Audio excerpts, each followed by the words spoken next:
ယနေ့သာသနာတော်နှစ်2550ပြည့်နှစ်လူတော်ဟာကောဇာတက္ကရာ1368ခုနှစ်တရင်ကျော်လာဇန်2ရက်နေ့ညမကွေးတိုင်းမကွေးမြို့နိုင်ငံတော်သံဃာမဟာနာယကအဖွဲ့ဥက္ကဋ္ဌအဘိဓဇမဟာရတ္တဂုရုအဘိဓဇအကမတတ္တမဇောတိကမကွေးဆရာတော်ကြီးဗတ္တန္တကုမာရဤဩဝါဒကိုခံယူ၍ဖွဲ့စည်းတည်ထောင်ထားသောမကွေးမြို့ကရုဏာရှင်များနာယကူညီမှုအသင်းဤ4နှစ်ပြည့်ဓမ္မပူဇာသဘင်ဝဲဓမ္မဒါနမတ္တိလူရှင်များဖြစ်ကြကုန်သောကွယ်လွန်သောဖိုးပွားများနှင့်မိဘများကိုရည်စူး၍ဒုတိယဘုံမူကြီးဝင်းနိုင်ဒေါ်ကြည်ကြည်မေနှင့်ညီမမကြည်ကြည်ဆွေမမြင့်မြင့်ခိုင်မခိုင်ခိုင်သ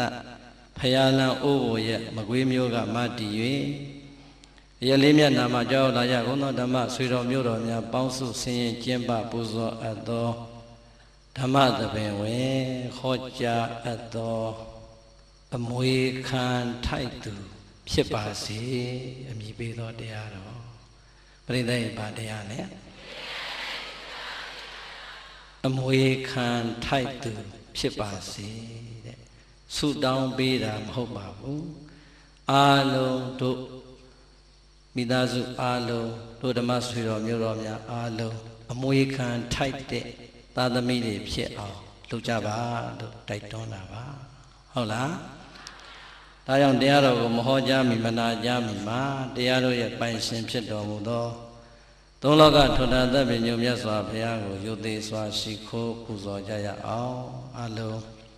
ခေတ္တခဏငြိမ်သက်စွာနေထိုင်၍လက်အုပ်လေးတွေချီမျက်လွှာလေးတွေချရွတ်ဖတ်ပူဇော်နေတဲ့ဗုဒ္ဓရှင်တော်မြတ်ရဲ့ဂုဏ်တော်များကိုအာယုံပြုပြီးတော့အတူတူပဲပူဇော်ကြရအောင်ဦးဇင်းတို့ဖြည်းဖြည်းလေးလေးနဲ့အာယုံယူလို့ရအောင်ပူဇော်ပေးပါမယ်ဣန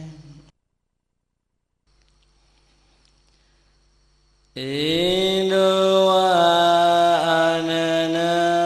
သောဗံဓမ္မေတံဓမ္မဒေသကံကန္တိတံသဗ္ဗကန္တနံဣန္ဒကန္တနမမဟံဣတိနာသစ္စာဝဇေနာဒုက္ခိတာဟွန်တုသာတောဣန္ဒဝအာနနံသောဗံဓမ္မေတံဓမ္မဒေသကံကန္တိတံသဗ္ဗကန္တနံဣန္ဒကန္တနမမဟံဣတိနာသစ္စာဝဇေနာဒုက္ခိတာဟွန်တုသာတောဗန္တိဘုံတော်ဆက်ရှိရန်လုံးနေ၍ကိုယ်သိတင်ထလွန်မြင့်မြတ်တော်မူပေသောအရှင်မြတ်ဖရာဒီအရှင်မြတ်ဖရာဤအာနန္ဒံဘုမြောတင်ရှုမြင်မဝအမယနိုင်သောမြတ်နာတော်အပြင်သည်ဣန္ဒဝါအာကဝေဟင်ထကောင်းကင်ဝဲမောင်းနေလေသံယုံနံသောတာယောဝထေဝင်းဝေလာမင်းကြီးကဲ့သို့သောဗံဘုသူမြင်သူရှုသူအာသာအစာမပြေတင့်တယ်လဘတော်မူပါပေသည်ဖယားဣန္ဒဝအာနနံသောဗံသောတာယောဤဖြူဝေထေဝင်းဝေလာမင်းကြီးတမြညီညွတ်ဝေကောင်းလာပါသောမျက်နာတော်အပြင်လည်းရှိတော်မူပါပေထသော ဓမ္မေတံတရားကျော်ခိုင်ထုံထိုင်ထိုင်နဲ့ရိုင်းဆိုင်နေသူနတ်လူအပေါင်းကိုလည်းဤကောင်းလမ်းပြယဉ်ကြည်အောင်ဆုံးမတော်မူပေထသောဓမ္မဒေသကံပွင့်လို့ချင်းချင်းကြွပွဲဝင်မြည်လူရှင်တတိုင်းญาတိုင်းမင်္ဂစားဝိနည်းယာကိုဒေသနာဤတိုင်းကျွေဟောပြတော်မူပေထသောသဗ္ဗကန္တနာအလုံးစုံသောအရာယရဏဟူသမျှတို့ထကန္တိတံအစတရားမကသာအောင်နိသဖွယ်ရလည်းဖြစ်တော်မူပါပေထသောဣန္ဒကံရှိရှိသမျှဓမ္မဥဒ္ဓံအလုံးစုံကိုသိကြုံပိုင်သာဆိုရတော်မူပေထသောတဏ္ဍာယကံမဂ္ဂင်ရှိစုအောင်လံထူ၍နေဘူးတောင်းမူဖောင်းကတို့ဖြင့်ဆောင်ဖို့တော်မူညာထိုရှင်တော်မြတ်ဖရာကိုအဟံဓမ္မကထာဒေသနာကိုဝေရှာဟောမည်စိတ်ကရည်၍ကြံစီအားထုတ်ဖရာတပည့်တော်အကျွန်ုပ်သည်နမမိဓမ္မယုံပလင်ဥစီကသရာဟောရွှေရွှေမြူပြည်လည်းရင်ရှေးဥညောအခါကနေ၍အကျဉ်းချင်းကြောလိုက်ရပါတော့သည်မြတ်စွာဘုရား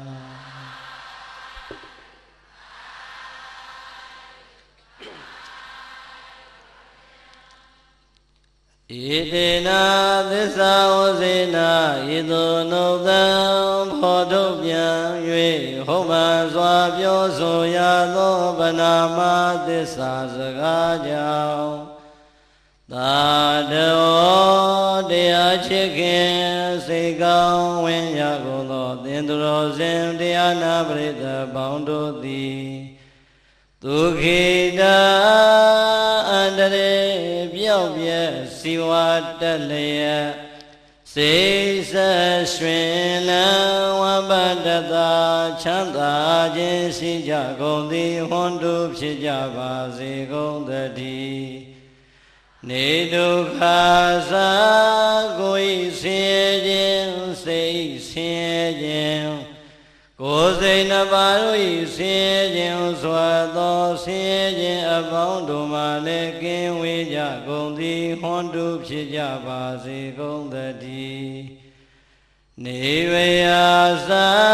အတ္တနုဝါဒပိပရာနုဝါဒပိတန္တာပိဒုက္ခတိပိအစရှိကုန်သောမကောင်းသောဘေးအပေါင်းတို့မှလည်းကင်းဝေးကြကုန်သည်ဟွန်တုဖြစ်ကြပါစေကုန်သတည်းနေသောကသာမညုမမိန်တကိုရှိန်၍စိုးရိမ်မနောကြောင့်ကြပူဆွေးငိုကြွေးခြင်းတို့မှလည်းကင်းဝေးကြကုန်သည်ဟွန်တုဖြစ်ကြပါစေကုန်သတည်းဟွန်တုယခုစွာသောသစ္စာစကားနှင့်ပုလိုအပ်သောမေတ္တာတရှိန်ဝါတို့ကြောင့်အချိန်မကြာကိုယ်စီကိုယ်ငါဖြစ်တော်မူနိုင်ကြပါစေကုန်သတည်း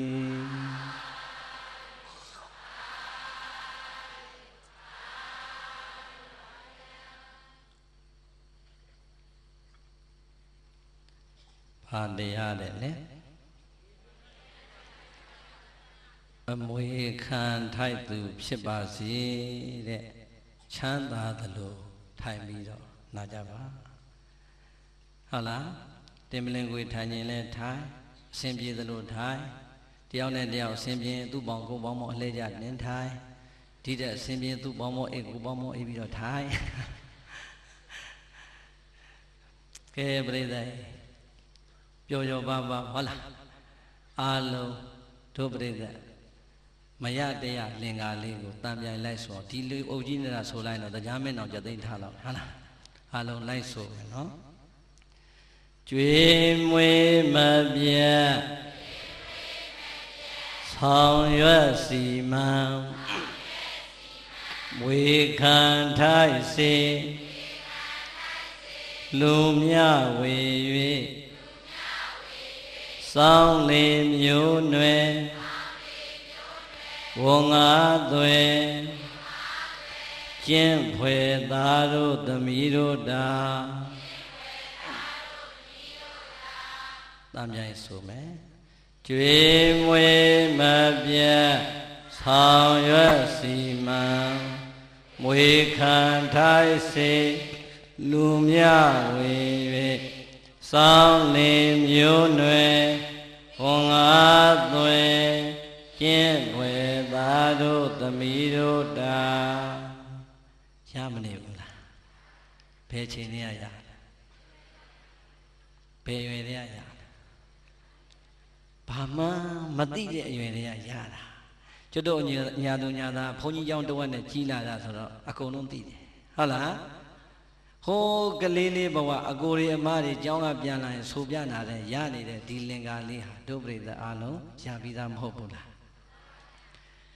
အာလုံးသောဒုဓမ္မဆွေတော်မျိုးတော်တွေလည်းငယ်စဉ်တောင်ကြီးကလေးလေးဘဝတည်းကရလာခဲ့သလိုဟောဒီမဒီကနေ့ထောက်တာဝဲကြီးကင်ထားတဲ့ကိုတော်လည်းဟိုးကလေးလေးကလေးကရလာတာပါပဲဒီတော့ပြိဿငယ်ငယ်လေးတဲ့ကယဉ်ဤထိတွေ့လာတဲ့လင်္ကာလေးဖြစ်တော့ဘာမှမဆန်းသလိုပဲမအောင်မေဘူးလားဦးဇင်းတို့လည်းတရားတွေခေါ်လိုက်မှာဒီလင်္ကာကောင်းလိုက်တာလို့ဒီလင်္ကာဘသူရေးတာလဲလို့လေ့လာလိုက်တဲ့အချိန်ကျမှဟာပေါ့ပေါ့သေးသေးမဟုတ်ပါလားဆိုပြီးတော့စာတွေပြန်ကြည့်ရတာဟုတ်လားရှင်မင်းဒီအုပ်စိုးခဲ့တဲ့မင်းတော်မင်းတရားလက်ထက်တော်ကာလကလေးကသင်္ကစားသရောဘုရားကြီးကအာလုံးသောလူငယ်လူကြီးလူရွယ်လူလက်အကုန်လုံးလိုက်နာနိုင်အောင်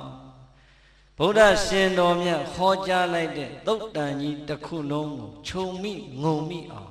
ရေးဆက်လိုက်တဲ့အခါကျတော့အဲ့ဒါကိုလူသားတိုင်းသိနေတာကသာသမီဝတ္တရား၅ပါးဟုတ်လားတကယ်တော့ပြိဿမြန်မာကဗျာမြန်မာစာလို့ထင်တော်လဲပဲဒီအချက်အားလုံးဟာမြတ်စွာဘုရားရဲ့သုတ်တန်တစ်ခုလုံးကိုသောဘုရားကြီးကယူပြီးတော့ဆက်ထားတာဒီတော့ဒီလင်္ကာဟာဘုရားဟောလားမြန်မာစာကမြန်မာစကားလားဘုရားဟောစကားဟုတ်လားဗုဒ္ဓရှင်တော်မြတ်ကိုတော်တိုင်ရှင်တို့တော်ထွက်လို့ဟောကြားခဲ့တဲ့တရားဒေသနာသင်္ကစားသောဘုရားကြီးကလူသားတိုင်းအားလုံးနားလည်အောင်ဆက်ဆိုခဲ့တဲ့အတွက်ကြောင့်မြန်မာစကားမြန်မာစာပေလို့မထင်လိုက်ပါနဲ့တဲ့ဒါဆိုရင်ဗုဒ္ဓရှင်တော်မြတ်ဘာကိုမိန့်ရင်နာလဲဟောဒီလောကကြီးထဲမှာသာသမီဖြစ်ကြတဲ့ပုဂ္ဂိုလ်တိုင်းအတွက်အမေတို့အဖေတို့ရဲ့နှုတ်ကမပြောထွက်လို့မပြောရလို့ပြောမထွက်ခဲ့တဲ့စကားတွေကိုရှင်တော်မြတ်ဘုရားကမိဘနှစ်ပါးရဲ့ကိုယ်စားရွှေနှုတ်တော်ထွက်လို့ဟောပေးထားတယ်တကယ်တော့ပြိဿမိဘဝတ္တရားလည်းမဟုတ်ဘူးသာသမီဝတ္တရားလည်းမဟုတ်ဘူးသာသမီတွေကိုကြည်ပြီးတော့အမေတို့အဖေတို့ရဲ့နှလုံးသားထဲကမျောလင့်သွားတဲ့မျောလင့်ချက်ဆိုရင်ပို့ပြီးတော့မှန်တယ်ဟုတ်လားနံပါတ်1မိန်တော်မူလိုက်တဲ့ကျွေးမွေးမပြတ်ဒါကိုဒုပရိသခိုင်မာတဲ့စကားလေးတခွန်းထည့်ပြောမယ်ဘတောဝါနောပရိသတိတဲ့ပါဠိတော်မှာဒီအတိုင်းလာအဲ့ဒီဘတောဝါနောပရိသတိဆိုတဲ့စကားလေးကိုသောဘုရားကြီးကကျွေးမွေးမပြတ်ဆိုပြီးတော့လေးလုံးနဲ့ပိုင်အောင်ဆက်ထားတာဟုတ်လား ဘုံတော်ကြောင့်ပါသခင်ဘုရားရှင်ကိုတော်မြတ်ရွှေနှုတ်တော်ကစတင်ပြီးတော့မိန့်လိုက်တဲ့စကားဟေမင်းတို့ကိုမွေးပေးလိုက်တဲ့မင်းတို့ရဲ့မိဘနှစ်ပါးသည်ငယ်စဉ်တောင်ကြီးဘဝလည်းနှလုံးပခုံးနဲ့လက်နဲ့သင်ဝါဘတ်တော်ကစီနဲ့လူဖြစ်အောင်ကျွေးမွေးဆောင်ရှောက်လာတဲ့အရွယ်ကလေးကအမေရင်ဝင်ထဲမှာနှုတ်ကြိုတွေတောက်ဆိုးနေတဲ့သားငယ်သမီးငယ်ကလေးကိုကြည်ရင်နဲ့မင်းတို့ရဲ့အမေမျက်လုံးအိမ်မှာမျောလင်းချက်တွေနဲ့အာရပါရရှင်မြူးနေခဲ့တယ်ဘယ်လိုများမျောလင်းချက်တွေထားခဲ့သလဲဆိုရင်ငါတို့သည်လောကကြီးထဲမှာအထီးကျန်တဲ့မိသားစုဘဝကလွန်မြောက်လို့လာခဲ့ပြီးငါရင်ဝင်ထဲမှာဟောဒီမှာနှုတ်ကြိုတွေတောက်ဆိုးနေတဲ့ငါသားကြီးငါသမီးကြီးလောကကြီးအလဲငါတို့ရဲ့မိသားစုဘဝထဲမှာရောက်လို့လာခဲ့ပြီတဲ့ငါတို့ကအခုလိုချစ်ချစ်ခင်ခင်ရိုးရိုးရရမြတ်မြတ်နိုးနိုးနဲ့ပြုစုလှုပ်ကြွေးပေးနေသလိုပဲသင်္ခါရသဘောတရားအတိုင်းတနေ့နေ့တစ်ချိန်ချိန်မှာအိုမင်းရင်ရောလာမယ်ငါတို့ကလည်းတခါတခါမှတတိတွေမခိုင်ထမိန်မနိုင်ပစိုးမနိုင်ကျင်ငယ်မနိုင်ကျင်ကြီးမနိုင်ဖြစ်တဲ့ဘဝကိုရောက်ရအောင်မှာအဲ့ဒီလိုအသက်တွေကြည့်ပြီးတော့တတိတွေမခိုင်ထမိန်မနိုင်ပစိုးမနိုင်ကျင်ငယ်မနိုင်ကျင်ကြီးမနိုင်ဘဝများရောက်ခဲ့မယ်ဆိုရင်ဘာမှအားငယ်စရာမလိုဘူးတဲ့ဟောဒီငါရင်ဝင်ထဲမှာနှုတ်ကြိုတွေအာရပါရတောက်ဆိုနေတဲ့ငါသားကြီးငါသမီးကြီးကငါတို့ကိုပြန်ပြီးတော့ပြုစုလုပ်ကြွေးပေးမှာတဲ့နှုတ်တိုက်နေတဲ့အမေရင်ထဲမှာလည်းမျောလင့်နေတယ်ဘေးနာကအမေကိုအားပေးနေတဲ့အဖေမျက်နာကလည်းပြုံပြုံကြီးနဲ့မျောလင့်ခဲ့ဘူးပါတယ်မြတ်စွာဘုရားကဒီစကားကိုမိန့်ညင်တာဟုတ်လား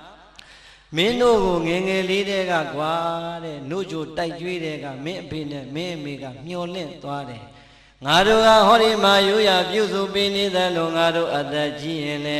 ငါသားကြီးငါသမီးကြီးကငါတို့ကိုပြန်ပြီးတော့ပြုစုလုပ်ကြွေးပေးမှာလို့နံပါတ်1မျောလင့်ချက်အနေနဲ့မျောလင့်သွားတယ်တဲ့ပရိသတ်ရေမိဘနှစ်ပါးရဲ့ယင်ထဲကမျောလင့်ချက်ကိုမိဘနှစ်ပါးကတော့မပြောရဲလို့မပြောထွက်ခဲ့ပေမဲ့မြတ်စွာဘုရားကရွှေနှုတ်တော်ထွက်လို့မိန့်ခဲ့ဘူးတယ်ဒီတော့အားလုံးတို့သာသမီဖြစ်ကြတဲ့ဦးဇင်းတို့အပါဝင်အားလုံးဓမ္မဆွေတော်မျိုးတော်တွေ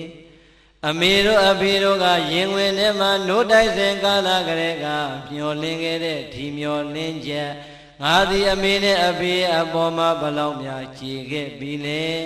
တဲ့ကိုရေကြီးပြန်ပြီးတော့သုံးသက်ကြည်စမ်းမှာကြည်ပြီလားစဉ်းစားနော်အမေတို့ကဟောဒီရင်ဝင်ထဲမှာနှုတ်ကြိုတိုက်ကျွေးစဉ်ကာလကလေးကမျောလင့်သွားတာဒီသားကြီးဒီသမီးကြီးကြည်လာရင်ငါတို့ကလည်းအိုလာမှာငါတို့အိုလာရင်ငါတို့ကိုဟောဒီငါသားသမီးကပြန်ပြီးတော့လှုပ်ကြွေးဆောင်ရှောက်မှလို့မျောလင့်သွားတယ်အဲ့ဒီမျောလင့်ချက်ကိုဘုရားကမိန့်လိုက်တယ်ဒါဆိုရင်တို့တရားနာပရိသတ်ပေါင်းသူတော်ကောင်းတွေအိမ်မှာရှိနေတဲ့မိဘနှစ်ပါးမရှိတော့တဲ့မိဘနှစ်ပါးရဲ့အပေါ်မှာငါဘလောက်တာဝန်ကြည်လိုက်သလဲကျွေးမွေးမပြတ်တာအောင်ငါဘလောက်များကြည်ပြွန်လိုက်သလဲလို့စဉ်းစားကြည့်စမ်းပါမကြည်သေးရင်ဘာလို့ရမလဲ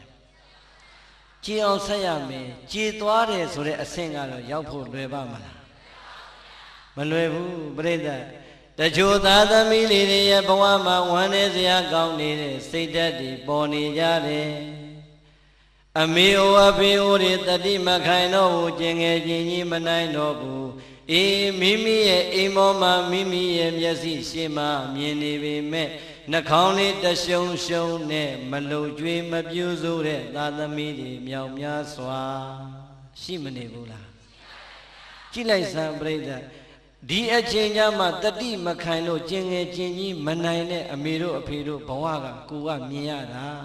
ကိုယ်တော်ကပြိဿအမေရင်ဝင်ထဲမှာပါချခဲ့တဲ့အီတွေစုထားမယ်ဆိုရင်နဲပါမလားမိမိပေါက်ချခဲ့တဲ့ရှူရှူတွေများစုထားမယ်ဆိုရင်ခါလံပုံတွေနဲ့တောင်တင်လို့ရမယ်ကဲ အမေတို့အဖေတို့ရဲ့စိတ်ဓာတ်တွေက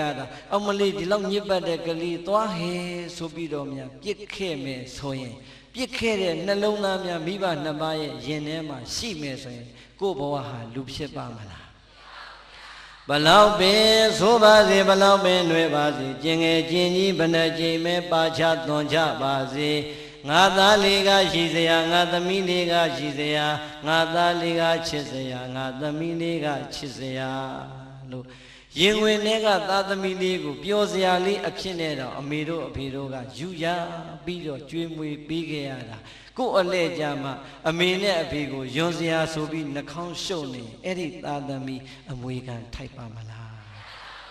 ဒါဘု து စကားလဲ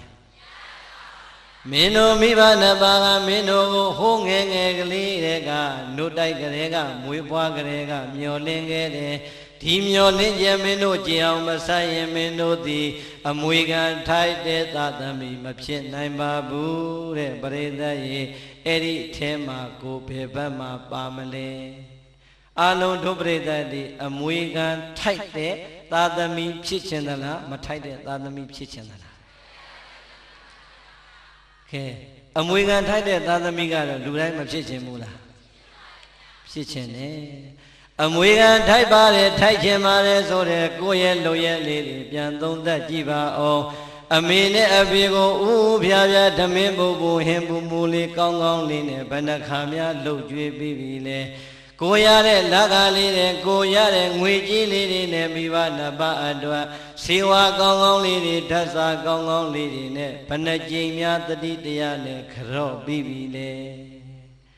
ခြေစုပ်လက်နဲ့ဆိုတာအသာထားအောင်နော်ကျွတ်တို့တောသူတောင်သားလူရန်စားတွေရဲ့အသိဉာဏ်တွေထဲမှာသိပြီးတော့မလုဖြစ်တာတွေအများကြီးပဲဟုတ်တယ်မို့လားကိုမကလေးနှစ်ယောက်တော့ဟောဒီရင်ဝင်ထဲမှာလဲကင်ထားပြီးလက်မှာလဲတယောက်ဆွဲထားပြီးဆိုရင်တောင်ကြီးတော်တော်ကြီးတယ်ထင်ပြီးတော့အမေနဲ့အဖေရဲ့အိမ်ကိုတောင်မှမရောက်တဲ့သားသမီးတွေမြောင်များစွာမရှိဘူးလားမလုပ်ရဘူးနော်အမွေခံထိုက်ပါမလားဒီတော့အလုံးသောဒုဒဂရမပေါင်းသူတော်ကောင်းနေဟိုတော့ကမသိရသော၎င်းတတိမမူမိရသော၎င်းဖယားအမိန်စကားကိုမသိတဲ့အတွက်ကြောင့်သော၎င်းအမှုမဲ့အမှန်ပဲနဲ့နေခဲ့ကြပါလိမ့်မယ်ဒီကနေ့တည်သွားတဲ့အချိန်မှာပြင်လိုက်ပြီးဆိုရင်တော့သူတော်ကောင်းစည်ရင်ထဲမှာတော့ကြံအောင်မှာပါသိရင်မသိရင်သိပြီးတော့မပြင်သူရုပ်မှာပို့ဆိုးသွားတယ်ဟုတ်တယ်မဟုတ်လားဒါကြောင့်မိမိတို့ရဲ့မိဘနှစ်ပါးသက်ရှိထင်ရှားရှိသေးတယ်ဆိုရင်တတ်နိုင်အောင်ကြိုးစားပြီးတော့ကြွေးမွေးပါတတ်နိုင်အောင်ကြိုးစားပြီးတော့ပြုစုလုပ်ကြွေးပါမိဘနှစ်ပါးရဲ့အပေါ်မှာမိမိတို့ရဲ့ယူရပေးလိုက်တဲ့ထမင်းပူပူဟင်းပူပူလေးနဲ့ခြာကျွေးလိုက်စမ်းပါမိမိတို့ရဲ့သိတတ်တဲ့အသိလိမ္မာလေးတွေနဲ့အမေတို့အဖေတို့ရဲ့နှလုံးသားကိုအေးချမ်းစေလိုက်စမ်းပါဟုတ်လားကျွေးမွေးမပြတ်ဆိုတာအဲ့ဒါပဲငါတို့ကကျွေးမွေးခဲ့သလိုပဲတဲ့ငါသားကြီးငါသမီးကြီးကြည့်ရင်လေငါတို့အားငယ်စရာမလိုတော့ဘူးပြုစုစောင့်ရှောက်မဲ့သူလောကကြီးမှာရလာပြီဆိုပြီးမျှော်လင့်ထားတယ်ဟုတ်လားတချို့သားသမီးလေးတွေပြောတာရှိသေးတယ်ကိုတော့တဲ့ကိုမှလည်းသားသမီးနဲ့လူမွေးစည်းဝါးကတက်နိုင်တဲ့လောက်တော့ကြွေးတာပဲတဲ့ဘယ်အချိန်တိုင်းတော့လှုပ်ပေးနိုင်မလဲတဲ့ကဲအဲ့ဒါမျိုးရောမကြဘူးလားစဉ်းစားကြည့်စမ်းကျုပ်တို့ခမည်းတော်အမေရိကကျုပ်တို့ကိုတက်နိုင်တဲ့လောက်ရွေးပြီးမွေးလာတာဟုတ်ရလားအာရရရှိလို့မွေးလာတာဟုတ်ရလားတက်နိုင်အောင်ကြိုးစားပြီးတော့မွေးလာတာမိုးဘလောက်ခေါင်ခေါင်သီးနှံနေဘလောက်ပဲမရပါစေအမေရင်ဝင်တွေကမွေးလာမဲ့ကိုယ်နေကိုတော့အမေကယူရလို့ပေးနေတာပါပဲကိုယ်အလဲကြမှာတတ်နိုင်တဲ့လောက်တော့လှုပ်ကြွေးတာပဲဆိုတော့ကိုယ်ပါဇက်ကထွက်တဲ့စကားကြီးကအရန်အောက်တန်းကြမနေဘူးလားမပြောပါနဲ့ပြောလည်းမပြောပါနဲ့အဲ့ဒီစိတ်ဓာတ်တွေလည်းမရှိပါနဲ့အမေနဲ့အဖေကိုယူရလိုက်စမ်းမှာပြုစုလိုက်စမ်းမှာလှုပ်ကြွေးလိုက်စမ်းမှာအဲ့ဒါဆိုရင်မိဘနှစ်ပါးရဲ့နှလုံးသားမှာလည်းငြိမ်းချမ်းလိမ့်မယ်ကိုယ့်ရဲ့ဘဝမှာလည်းဖရာသာဓုခေါ်ခံရတဲ့ပုဂ္ဂိုလ်ဖြစ်သွားလိမ့်မယ်ဒီဘဝမှာလည်းជីវတိုးတက်လိမ့်မယ်ဘဝတန်ត្រာမှာလည်းအစဉ်မြင့်တဲ့သုဂတိဘဝကိုရောက်ရလိမ့်မယ်အကောင်းကြီးဖြစ်လာမှာပါဟုတ်လား ဒီတော့နံပါတ်1အမွေခံထိုက်ဖို့ဆိုရင်မိဘကိုဘာလုပ်ရမလဲပြုစုလုပ်ကြွေးရမယ်ဒါဆိုရင်နံပါတ်2အပိုက်ကဘာတဲ့လဲဆောင်ရွက်စီမံနဲ့ဟောဒီငါတို့ရဲ့ရင်ဝင်ထဲမှာနှုတ်ကြိုတွေတောက်ဆုံနေတဲ့ငါသားငါသမီးကြီးတပြေးတပြေးနဲ့လူလုံးလူပန်းကြီးကြီးလာမှာဘဝမှာပညာရေးနယ်ပယ်စီးပွားရေးနယ်ပယ်တွေကူးဝင်လာတဲ့အခါရောက်ရင်ငါတို့လုံနေတဲ့ငါတို့ရဲ့လူမှုရေးတာဝန်တွေစီးပွားရေးတာဝန်တွေပညာရေးတာဝန်တွေဘာသာရေးတာဝန်တွေကိုပခုံးပြောင်းပြီးတော့ငါတို့ကိုကူညီစောင့်ရှောက်ပေးမှာလို့မိဘနှစ်ပါးရဲ့ယင်ထဲကနံပါတ်2ညှော်လင်းချက်ပေါ်လာပြန်ပြီတဲ့ဟုတ်လားမင်းတို့ရဲ့မိဘနှစ်ပါးကမင်းတို့ကိုဒုတိယမျှော်လင့်ခြင်းနဲ့မျှော်လင့်သွားပြန်နေဖယားမိန်တော်မူလိုက်တယ်အဲ့ဒါပါလေဆိုရင်မင်းတို့အသက်ကြီးလာရင်လူလားမြောက်လာရင်သူတို့မလုံနိုင်တဲ့လူမှုရေးစီးပွားရေးပညာရေးဘာသာရေးတာဝန်တွေကိုမင်းတို့ကသူတို့ကိုယ်စားပခုံးပြောင်းပြီးတော့ဆောင်ရွက်ပေးမှလို့မျှော်လင့်ထားတယ်အေးအမေတို့အဖေတို့မျှော်လင့်လိုက်တယ်အဲ့ဒီမျှော်လင့်ခြင်းနံပါတ်2ကိုရောမင်းတို့ဘလောက်ဖြည့်ပြီးကြပြီလေဖခင်ကမေးလိုက်တို့ပြိဿဘလို့ပြန်ဖြည့်မလဲအေးပြန်မဖြည့်အောင်လို့မှားလိုက်လားဖြည့်စရာစကားမရှိဘူးမို့လားစဉ်းစားနော်ပြိဿဟောဒီထဲမှာဝန်ထမ်းတွေရဲ့သားသမီးတွေပါမယ်ဟောဒီထဲမှာလယ်သမားတွေရဲ့သားသမီးတွေပါမယ်ဟောဒီထဲမှာဂုံသည်တွေရဲ့သားသမီးတွေပါမယ်မပါဘူးလားအိမ်ကအဖေတရွေးညီထမ်းပြီးတော့60ကျော်အရွယ်အထိလှုပ်ကြွေးရတာမြင်နေရအောင်မယ်အိမ်ကအဖေအစိုးရကပင်စင်ယူပြီးတာတော့မှရက်သေးရွာတယ်ရှောက်ပြီးတော့ရှာရတာတွေ့ရအောင်မယ်မတွေ့ရဘူးလားစဉ်းစားကြည့်စမ်းပြောနေတာကထေရဝါဒဗုဒ္ဓဘာသာဗုဒ္ဓရဲ့အဆုံးအမကိုထေရဝါဒလမ်းစဉ်အတိုင်းခံယူနေတဲ့နိုင်ငံကြီးလဲပြောရဲ့ကဲပရိသတ်ဒီမြန်မာနိုင်ငံကနေ international တစ်ခုတစ်ကမ္ဘာလုံးကိုပတ်ကြည့်လိုက်စမ်းဝန်ထမ်းတစ်ယောက်ဟာအသက်ဘယ်လောက်မှပင်စင်ပေးလဲ60မြန်မာနိုင်ငံတနိုင်ငံနဲ့ဟုတ်ရဲ့လားနိုင်ငံတကာမှာဒီအတိုင်းပဲဒီတော့ပြိဿဝန်ထမ်းတစ်ယောက်ဟာအသက်60မှာပင်စင်ယူရတယ်တဲ့ဘာကြောင့်ပင်စင်ယူရတာလဲဟောဗျာမကွေးမျိုးလောက်လှတာမရှိပါဘူးပြုံးမပြပါနဲ့ပြောပြရင်တော်ပါပြီဟမ်ပရိသတ်ရင်မျက်စိတွေမုံလာပြီနားတွေထိုင်လာပြီခါးတွေကိုင်းလာပြီလက်တွေမတန်တော့ဘူးအရက်စကားနဲ့ရှင်းအောင်ပြောရင်ဟေးမင်းမျက်စိမုံပြီနားထိုင်ပြီခါးကိုင်းနေမင်းလက်တွေတုံနေပြီမင်းမလုံနဲ့ကွာအိမ်ပြန်ပင်စင်ယူလိုက်တော့လို့ပြောတာနဲ့မတူဘူးလားတတိတွေကလည်းမေးလျော့လာပြီခန္ဓာကိုယ်ကြီးကလည်းမတန်ဆွမ်းတော့ဘူးခေါင်းပေါ်ကိုကြည့်လိုက်ပြန်တော့လေသပင်တွေကဖြူနေပြီဒါကြောင့်မင်းပင်စင်ယူတော့တဲ့ဟုတ်လားအဲ့တော့60ပြည့်ရင်ပင်စင်ပေးတာကတော့နိုင်ငံတကာရဲ့စီကံဖြစ်တဲ့အတွက်ကိုယ့်အိမ်ကအဖေဝန်ထမ်းဆိုရင်အသက်ဘယ်လောက်မှပင်စင်ရမှာ60နော်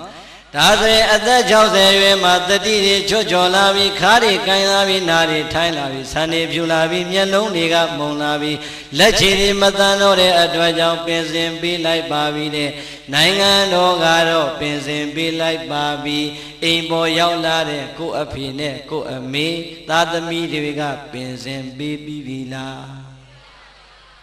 စဉ်းစားနော်အဖိုးကြီးတွေအဖွားကြီးတွေ60ဆိုတဲ့အရွယ်ဟာကံကောင်းထောင်းမှလို့နေရမှာမှနောက်ထပ်10နှစ်15နှစ်60အထိဒီသားသမီးတွေစားဖို့ရှာခဲ့ရတယ်နေဖို့ရှာခဲ့ရတယ်ပညာသင်ပေးဖို့ရှာခဲ့ရတယ်မစွန်တဲ့ကောင်လေးတွေကောင်မလေးဆိုရင်ကျင်ရတော့မှရှာမပေးရဘူးလားအေးအဲ့ဒီတော့မိဘက60အထိဒီတာဝန်တွေကိုအဆက်ယူလာခဲ့ပါလေနဲ့60ပြည့်လို့နိုင်ငံတော်ကပင်စင်ရတဲ့အဖေကပင်စင်စာအုပ်လေးကင်ပြီးတော့နေပူကျဲကျဲမိုးရွာထဲမှာပင်စင်ထုတ်နေရသေးတယ်ဆိုရင်အဲ့ဒီသားသမီးတွေရှက်စရာမကောင်းဘူးလားဝန်ထမ်းသားသမီးဆိုရင်လည်း60ပြည့်သွားတဲ့အဖေကိုပင်စင်ပေးပြီးပြီလားလို့စဉ်းစားကြည့်စမ်းပါလေသမားသားသမီးကုန်တဲ့သားသမီးဆိုရင်ရော60ပြည့်သွားတဲ့အဖေတို့တန်ဆွမ်းသေးရဲ့လားတန်ဆွမ်းသေးရဲ့လားမတန်ဆွမ်းတော့တဲ့ဒီအဖေနဲ့အမေကိုပင်စင်ဘာလို့မပေးနိုင်ရတာလဲ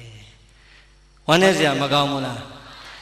နိုင်ငံတော်ကပင်စင်ပေးလိုက်ပြီးတော့ပင်စင်စာအုပ်လေးခေါင်းအောင်မှထိုးထားရင်းနဲ့အင်္ဂါမွေးလာတဲ့သားသမီးကတဆင်မွေးလာတဲ့မိကလေးကို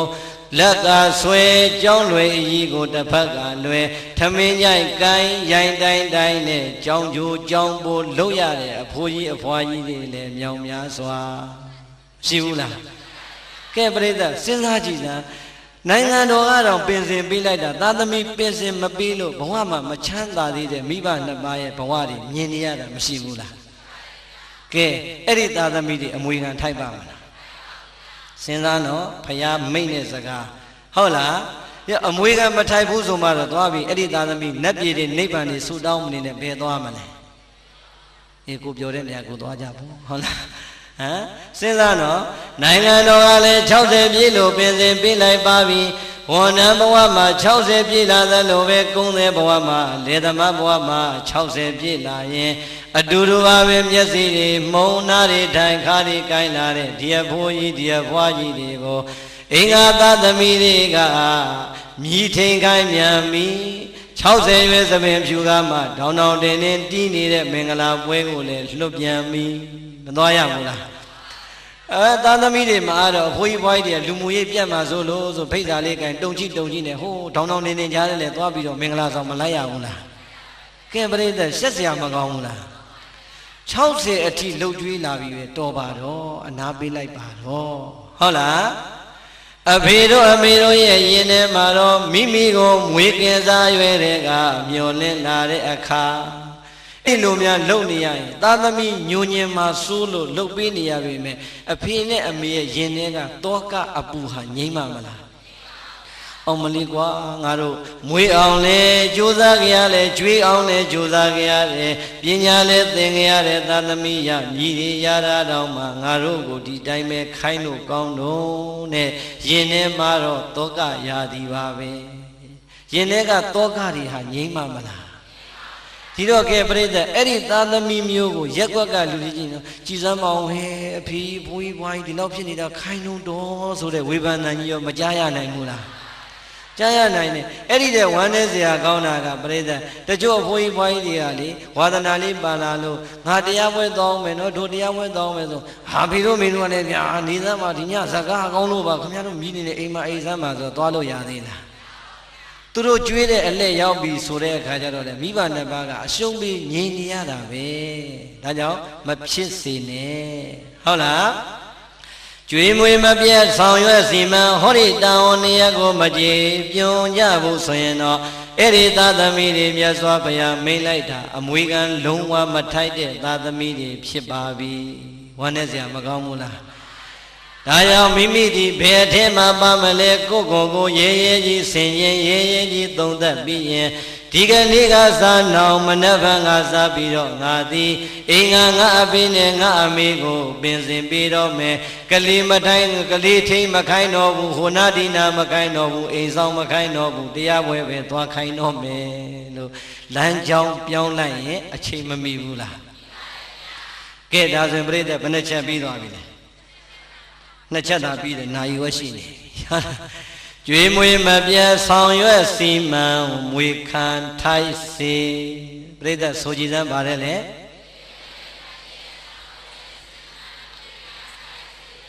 မွေခံထိုက်စေဟဲ့စကလုံးလေးမလာဘူးလား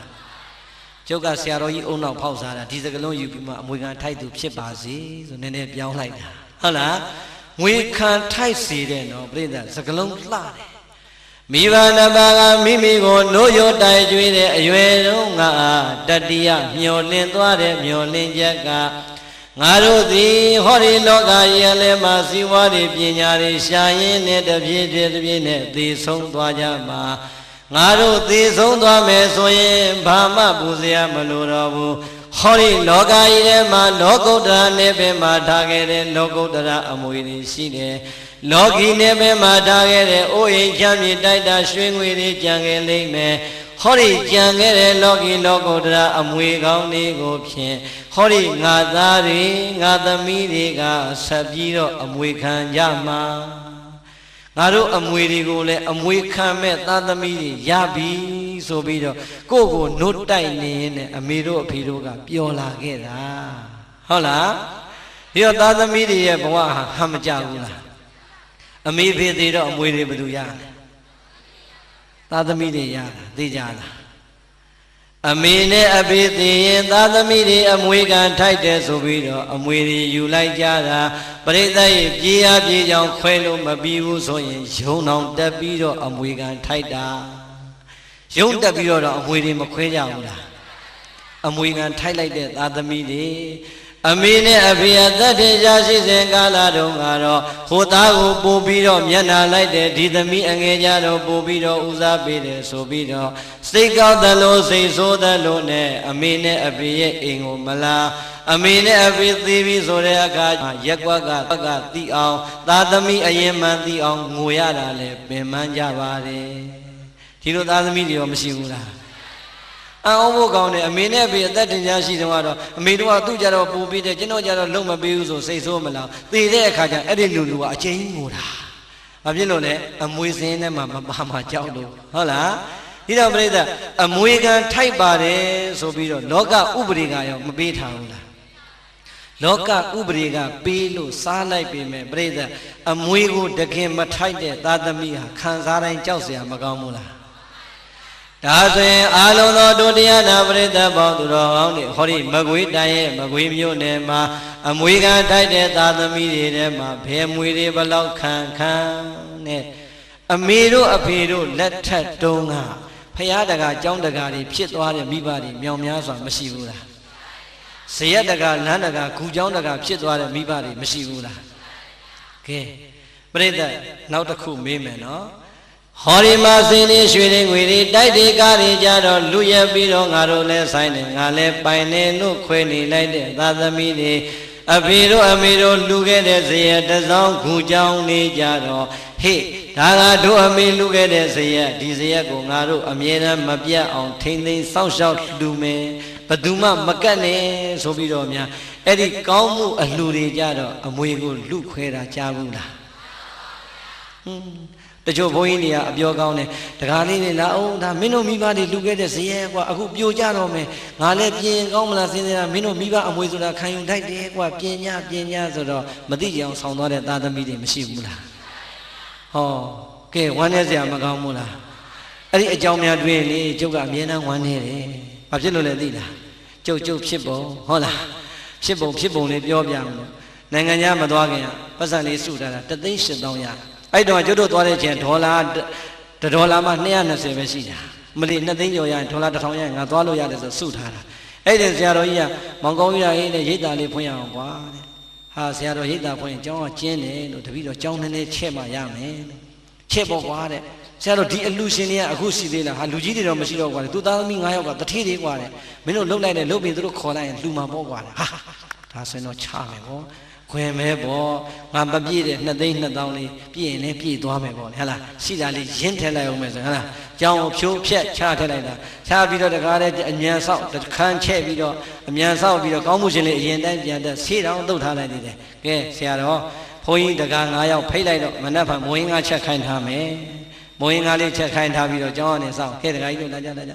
ခင်ဗျားတို့အလှရဲ့အကြောင်းရင်းရောသိပြီလားမသိဘူးဗျာဆရာတော်ကြီးခေါ်လို့လာအေးဒီမှာ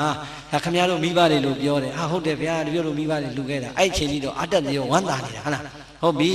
ဒီနေရာလေးခုကျတို့ရိတ်တာဖွင့်မှာမို့လို့ယောဂီတွေတရားထိုင်ဖို့နေရာကျင်းလို့ခုတခန်းချက်လိုက်တာတခါကြီးအစာဆုံးဟိုအောင်ဒီအောင်ပေါင်းလိုက်3 သိန်းတော့ကုန်တယ်အဲ့တော့သားသမီးဆိုတော့မိဘအမွေခံထိုက်တော့ခံရတာပေါ့ဗျာလို့ခင်ဗျားတို့သားသမီးတွေလှူလို့ရအောင်လို့ကျုပ်ကပြောပေးတာလို့အဲ့ဒါလေးခေါ်ပြောတာဆိုတော့လေတယောက်နဲ့တယောက်မျက်စပြင်းပြီးတော့မလှုပ်တော့ကိုကဟောဒီလူတွေစိန်နေရှူတွေတွဲလဲနဲ့ဒီလောက်လာကြအေးစစ်ပါလို့ကံကောင်းလို့မြတ်3 သိန်းကျော်လို့ရင်ငါမျက်အောင်မှာဟုတ်လားပြီးလဲပြီးရောပြန်လဲပြန်ကန်နေရောဘုံဘုံရေတပည့်တို့ပြန်တော့မယ်နော်တဲ့ဝမ်းသာတဲ့ဘုံဘုံရေတာဓုခေါ်တယ်ဘုံဘုံနဲ့တပည့်တို့နောက်ဘွားကျတော့ရေဆက်ဆုံးမှာပေါ့ဆိုတော့ဟောဗျာတာဓုတစ်လုံးမယ်ဟဲ့ငါဒီတိုင်းသွားပါဟာလားပရိသတ်စဉ်းစားကြည့်ကြုံပါလေအကြံကောင်းရင်တစ်ချက်လို့အောင်မိလိုက်တာ3 သိန်းတောင်သူများကြီး3 သိန်းကျော်ကျွေးတင်လိုက်သေးတယ်ဟုတ်လားအဲ့ဒီသားသမီးမျိုးနဲ့တွေ့ပြီဆိုတော့ဘုန်းကြီးတော်မှမရဘူးရှုံးတာပဲဟုတ်လားအဲ့တော့ပြိဿအဲ့ဒီလိုသားသမီးတွေအများကြီးလောကမှာမရှိဘူးလား ရှိတယ်ဟုတ်လားမိဘရဲ့အမွေကိုလောကီစည်းစိမ်နေကြတော့အပြိုင်ခွဲအပိုင်ယူခဲ့ပြီးတော့အမေတို့အဖေတို့ရဲ့စည်းစိမ်နဲ့ချမ်းသာလာတဲ့ဘဝကြီးကိုမေးပြီးတော့အမေတို့အဖေတို့ဆောက်ခဲ့တဲ့ကျောင်းဇရက်ဖယားဒါလေးတွေတောင်ပြန်ပြင်ဖို့အထိတရားမရှိတော့ဘူးဆိုရင်အဲ့ဒီသာသမီအမွေခံထိုက်ပါမလားပရိသတ်ရဲ့လူသားမဘဝကိုမဆိုပါနဲ့ယဟန်တစ်ပါးရဲ့ဘဝကိုနည်းနည်းလေးအာယုံပြုကြည့်ပါယဟန်နေမှာပရိသတ်ရဲ့ကိုယ်တိုင်စီးပွားရှာပြီးတော့လှုပ်ရှားလို့ရရလားဘသူတွေပေးတာစားရတယ်တရားဓမ္မလှူတာကိုစားရတာပရိသတ်ဟာလွယ်လွယ်လေးရတာဘုန်းကြီးတွေအစဉ်ပြေလိုက်တာလို့မအောင်မင်းနဲ့မစားတတ်လို့ရှင်နောက်ဘဝခမည်းတော်အိမ်မှာကျွတ်တို့ကဘာပြန်ဖြစ်မှန်းမသိဘူးဘာဖြစ်လို့လဲမြတ်စွာဘုရားကအဲ့ဒီမှာအမိန့်တစ်ခုထုတ်ခဲ့တယ်ဟေ့ငါသားတွေ